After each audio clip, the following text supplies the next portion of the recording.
Welcome to Change Agent Leadership, the podcast dedicated to provide you with tools, resources, and practical tips to lead effectively and drive meaningful change. I'm Jonathan Hankin, your change agent coach, and today we're exploring the assumption ladder, a powerful framework to uncover and manage the hidden assumptions that shapes our decisions and actions as leaders. In life, you don't run and jump onto a ladder, yet we tend to run and jump to conclusions many times based on assumptions. It's also true we need to rely on assumptions to live our lives. If we did not have good assumptions based on how we live our lives, we would never get out of bed. In other words, is the floor going to hold me? Is that chair going to collapse if I sit in it? And the list goes on. Our assumptions significantly influence our thoughts, feelings, and behaviors, oftentimes without us even realizing it. Have you ever made a decision that seemed perfectly rational only to find later it was built on faulty assumptions? We all have. Today, we're going to break down exactly how to identify, challenge, and leverage assumptions using the assumption ladder. Let's start with visualizing a ladder with 7 rungs, each rung representing a step in our thought process. And this ladder is based on a pool of data that are facts. So the first part is observations. The first rung of the ladder is observations that are verifiable. These are objectives based on data that we observe to be true, facts that are verifiable, not just based on our opinions. The next 2 rungs on the ladder are select data and added meaning. Interpreting facts based on experiences and values, we use these 2 rungs to interpret the facts and the observations we have to form beliefs and values. The next part is forming assumptions.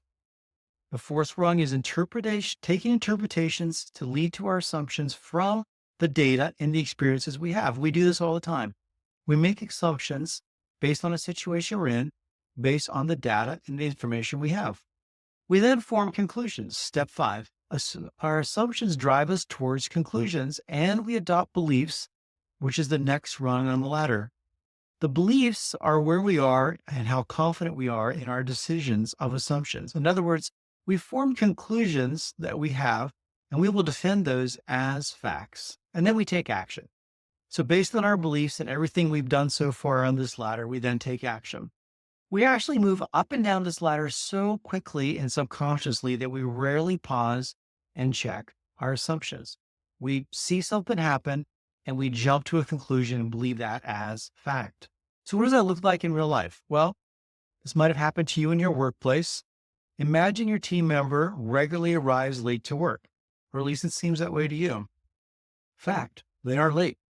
But quickly we add meaning. Maybe we assume they're irresponsible or they're disengaged in their job. That assumption leads to conclusions about their work ethic and could drive us to negative actions, such as withholding important projects. What if our assumptions are wrong? Perhaps they're facing a personal issue or have a scheduling conflict that we don't know about. Another way this happens is when someone does not agree with us and we can't understand why. We assume they just don't get it and they don't trust us. And when in reality, they're on a different ladder than we are with a different shared pool of information. So the goal here is to walk people up the ladder with us. This path allows you to lay out your thinking process and a mental model for them. You want to invite people up the ladder to see if they agree with you along the way. In other words, do they agree with the data that you have in your shared pool of information? Do they have the same assumptions based on that data? Are they coming to the same conclusions that you are? And finally, do they agree that the action is based on fact or another assumption you made from a different situation? If they know how you arrived at your conclusions, they may be more willing and able to go with you up the ladder and actually be a supporter of you through this decision you're making. Another challenge is the reflective loop. This happens when our actions based on assumptions influence the data we select in the future, trapping us in a cycle of faulty decisions. If we always see lateness as irresponsibility, we'll continually interpret future incidents in the same negative way, which then reinforces our incorrect assumptions. So let's break this down into clear actionable steps to avoid the reactive trap in 3 steps. 1, cultivate self-awareness. Become more aware of your reasoning process. Pause regularly and ask, what assumptions am I making? And are they solid assumptions based on facts or on ideas that I think are true, but maybe not? Two, foster open communication. Share your reasoning with others. In other words, share openly with your team. Clearly outline the facts, your interpretation, and your assumptions, and invite others to critique your thinking. Three, seek diverse perspectives. Inquire into the reasoning of other people. Regularly consult with individuals who differ with your viewpoints or just have different viewpoints and different experiences, challenging your blind spots and assumptions. These three steps will help identify and break faulty reflective loops you may have adopted as true. When people establish a deeper understanding of other thought processes, they'll have fewer misunderstandings, a better work environment, and fewer arguments in personal relationships. Some practical applications: self reflection. When emotionally charged, ask yourself explicitly what assumptions you're making. You can use the assumption ladder to reflect on your thoughts, feelings, and behaviors.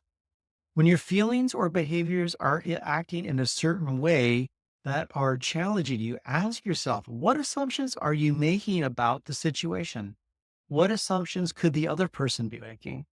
Invite the other person to go down the ladder with you and confirm you both are using the same pool of data. Another way is coaching.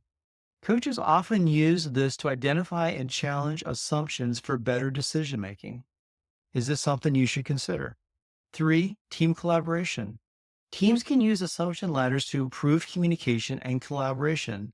By understanding each other's assumptions, this allows team members to work together more effectively to solve problems and achieve goals. Dr. Riley Nadler provides additional valuable tips in his book, Leading with Emotional Intelligence. He notes, be specific about your assumptions, list them out. Two, stay open minded to alternative viewpoints. In other words, ask, am I stuck in a reflective loop?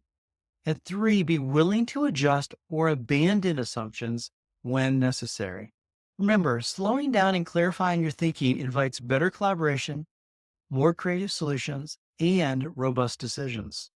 Here's a quick guideline for effectively climbing the ladder. Do get supportive feedback as you climb the ladder.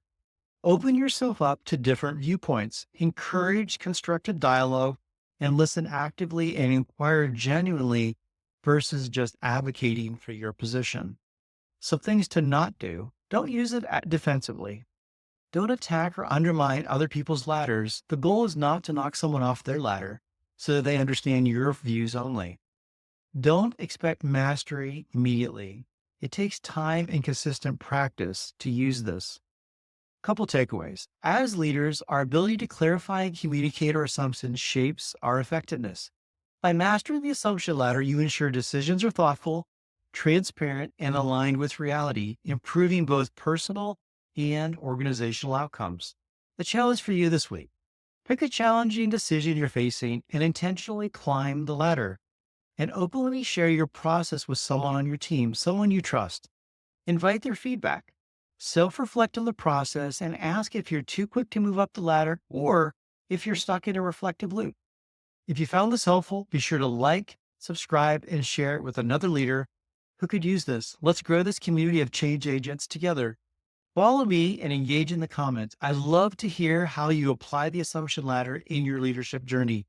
I'm Jonathan Hankin, your change agent coach. Keep questioning, keep growing, and keep leading change. See you next time.